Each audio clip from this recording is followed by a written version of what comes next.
We're always going to be protecting our Border Patrol and our law enforcement. Yeah. Thank you, Mr. President. Mr. President, in your conversations with these oil executives today, did you provide any security guarantees so that they can do their work safely in Venezuela? Yeah. And separately, Mr. President, They will have those guarantees, yes. And separately, Mr. President, I'm curious in terms of the future of Venezuela. Do you see Venezuela, now led by Delcy Rodriguez, as an ally of the U.S.? Is that the way that you view that country right now? Well, right now they seem to be an ally, and I think it'll continue to be an ally, and we don't want to have Russia there. We don't want to have China there. And by the way, we don't want Russia or China going to Greenland, which if we don't take Greenland, you're going to have Russia or China as your next-door neighbor. That's not going to happen.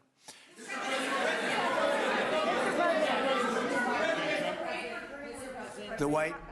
Mr. President, thank you. You just said that these companies would have security guarantees if they go in on the ground in Venezuela. They will have.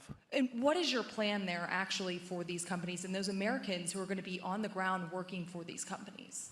Well, there are going to be Americans. I assume they're going to be using a lot of Americans, but they're going to be using a lot of people from Venezuela and other places, I would imagine. But I would think that mostly they'll be using Venezuelan workers. They have a lot of great workers.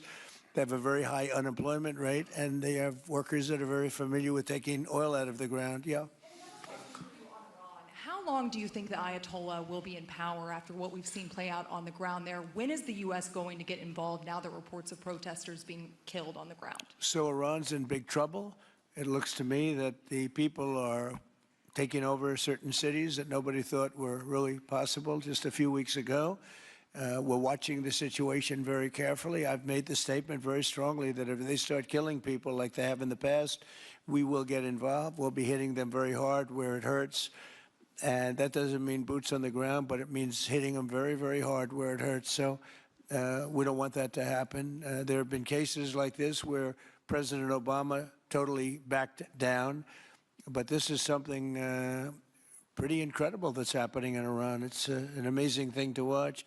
They've done a bad job. They've treated their people very badly, and now they're being paid back. So let's see what happens. We're watching it.